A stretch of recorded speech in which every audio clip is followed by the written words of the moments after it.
Y bueno, esta mañana agradecemos la comunicación con el profesor de la Facultad de Ciencias Políticas y Sociales de la UNAM, Moisés Garduño García. Buenos días, profesor, ¿cómo está? Bienvenido. Buenos días, Angélica Guadalupe. Un abrazo y un saludo a la audiencia muy fuerte. Gracias por esta comunicación, profesor. Pues retomar este tema de las últimas horas, de lo que está ocurriendo allá en Medio Oriente, pues un acuerdo propuesto por Estados Unidos e Israel. Ya arrancaron estas negociaciones o por lo menos estas primeras conversaciones entre las partes. ¿Qué decir de este plan propuesto para terminar con pues los ataques de Israel ahí a Palestina, particularmente a la Franja de Gaza? Aparentemente pues no se está cumpliendo este intento de cese el fuego que propuso el presidente de Estados Unidos, Donald Trump. Hay reporte, profesor, de que hay pues alrededor de 20 personas fallecidas solo en las últimas 24 horas, cuando se supone que pues debería de cesar el fuego ahí en la Franja de Gaza. ¿Cómo ve usted este acuerdo planteado por Estados Unidos e Israel? Creo que el nivel de interlocución, el nivel de legitimidad que tiene Estados Unidos e Israel es muy bajo para hacer un acuerdo de este tipo. Sin embargo, creo que jamás tiene que correr el riesgo, en el entendido de que es una de las pocas oportunidades que hay para verdaderamente, al menos, si no parar el conflicto, al menos sí disminuir la violencia que ha estado generándose ahí en la Franja de Gaza desde el 7 de octubre del 2023. Creo que hay un elemento del plan de 20 puntos que es crucial, que es el del desarme. Jamás quiere que evidentemente Israel se retire unilateralmente de la franja. Israel quiere que jamás dé las armas para empezar a hablar del retiro. Y este es el punto que yo considero es uno de los cruciales para hablar de negociaciones y para ver avances en el futuro cercano. Hay otro elemento que es el que Donald Trump aspire a tener un premio Nobel de la Paz. Creo que Trump debería de presionar un poco más a Netanyahu para hacer este retiro un hecho. El hecho de que haya más fallecidos en las últimas horas es un mal indicio con respecto a la conducta de Israel y también por la presión que tiene Netanyahu al interior de su gobierno, sobre todo con las facciones de derecha que están presionándolo por no hacer la firma de este acuerdo. Y finalmente diría algo al respecto de el intercambio que va a haber entre rehenes y prisioneros, donde jamás ya ha dicho que va a liberar a los 20 rehenes con vida y va a devolver los restos de los rehenes que están fallecidos a cambio de la liberación de aproximadamente unos 1.500 presos políticos palestinos, donde hay una cantidad de 150 prisioneros que están cumpliendo con cadena perpetua y dentro de estos 150 está uno de los líderes que pudiera ser una especie de unidad política palestina, que es Marwan Burguti. Creo que las negociaciones están generando esa posibilidad de liberar a esta persona, con lo cual Israel evidentemente no quisiera hacerlo, pero ese es el objetivo del equipo negociador que está en el Cairo en estos momentos, librando estos riesgos. Guadalupe. Claro, claro. Ahora, Moisés, buenos días.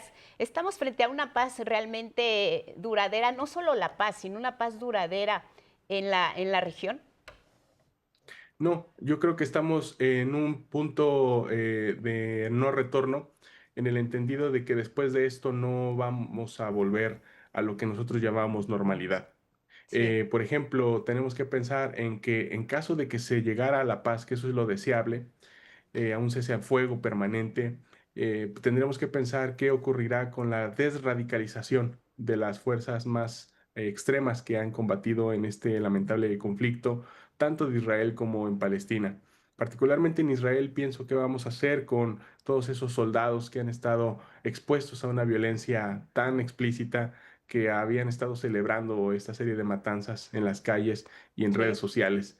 Qué hacer con los códigos de conducta de los ejércitos israelíes y otras facciones que han sido acusadas por genocidio y que ya han sido catalogadas como tal por varios reportes a nivel internacional y que siendo el último el de la Comisión de Derechos Humanos de Naciones Unidas, una comisión especial, eh, habría que pensar si el ejército israelí tendría que ser el mismo después de esta acusación y después de esta catalogación o qué tipo de reformas debería de hacer.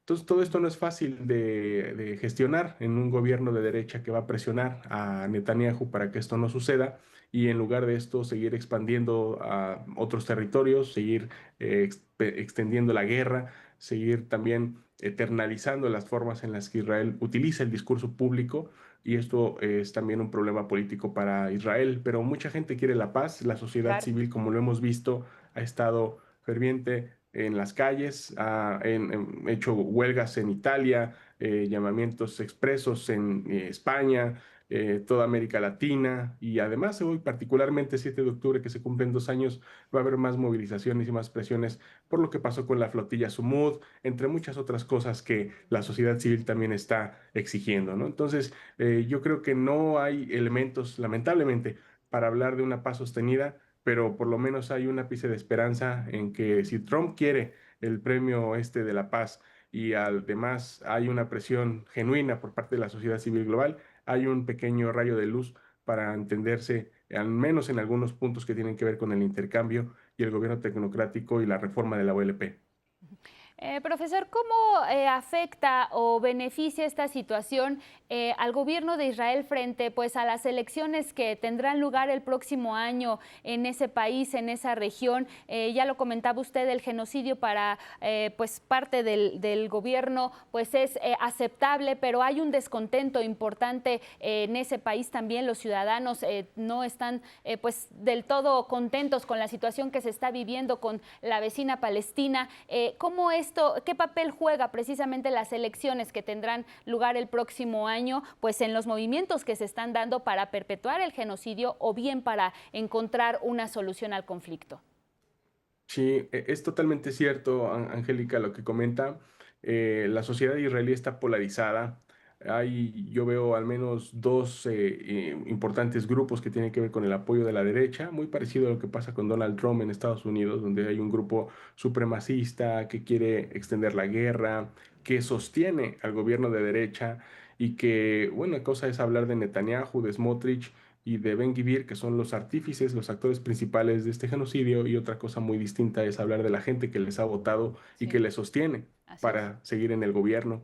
Y estas personas seguramente van a seguir teniendo una ligera mayoría, una ligera mayoría con respecto a las encuestas, y en el futuro cercano yo no veo ningún gobierno que pueda generarse en Israel sin el apoyo de estas facciones supremacistas y de ultraderecha que han venido gobernando Israel al menos desde diciembre del 2022, que es cuando se instaló este gobierno, y lo primero que hizo fue tratar de reformar la Corte Suprema de Justicia para quitarle poder y dárselo al Parlamento, donde ellos tenían y siguen teniendo una ligera mayoría. Entonces, es algo muy difícil en el entendido de que cuando decimos frases como no, el culpable aquí, el problema no es Trump, sino el trumpismo, aquí el problema no es tanto Netanyahu ni Ben-Gvir, sino las corrientes de derecha, ¿no? Este israelismo supremacista que ha generado leyes tan racistas como la del Estado-Nación, como la israelización de Jerusalén, y ahora recientemente la ley que prohíbe el Estado palestino. Seguramente va a haber una retórica de que Israel ganó la guerra si se firma un acuerdo, de que destrozó la franja, de que destrozó a Hamas, pero hay que ver cómo se gestiona, cómo se tramita esta división política dentro de Israel, y ver si no surgen pues nuevas corrientes políticas o nuevos brotes de violencia al interior de Israel, que ese también es una de las grandes posibilidades si Netanyahu no sabe gestionar el conflicto o el conflicto posbélico, o si reinician los casos de corrupción que hay en su contra, y en ese caso puede ir a parar a prisión en caso de que la guerra termine. Finalmente, Moisés Garduño, ¿qué dudas ves por delante para despejar? Hay una palabra clave en todo esto que es confianza. Hay negociadores, hay partes en conflicto. ¿Hacia dónde tendría que apuntar esta confianza? No vemos una paz o una negociación incluso. La paz todavía no llega, pero una negociación que pende de alfileres, porque pues se llega bajo estas circunstancias. Son 2 años de conflicto. ¿Qué dudas todavía ves en el panorama que no están muy claras y que pueden ser un factor determinante para que pues esto no sabemos, quizá no se concrete? Es correcto. Hay una preocupación que muchos analistas compartimos, que es la forma en la que se está solicitando el regreso de los rehenes para Hamas, y que sorpresivamente Hamas dijo que sí, que iba a tomar estos puntos del plan Trump para devolver a los rehenes y que se iba a someter a lo que ellos llamaron el marco de Steve Witkoff, que es el enviado de Estados Unidos para la paz en Medio Oriente.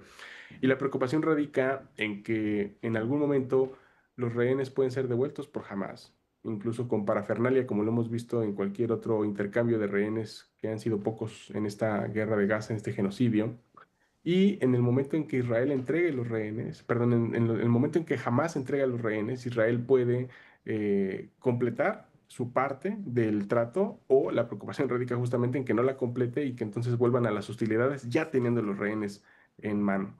Ese es el gran meollo del asunto. No hay confianza para creer en Netanyahu, que va a completar esta retirada, que va a permitir la entrada de un gobierno tecnocrático, porque precisamente lo ligamos con la participación anterior, hay una presión muy fuerte dentro de la sociedad israelí para que esto no suceda. Pero bueno, aquí el que está llevando o encabezando todo este proceso es Donald Trump.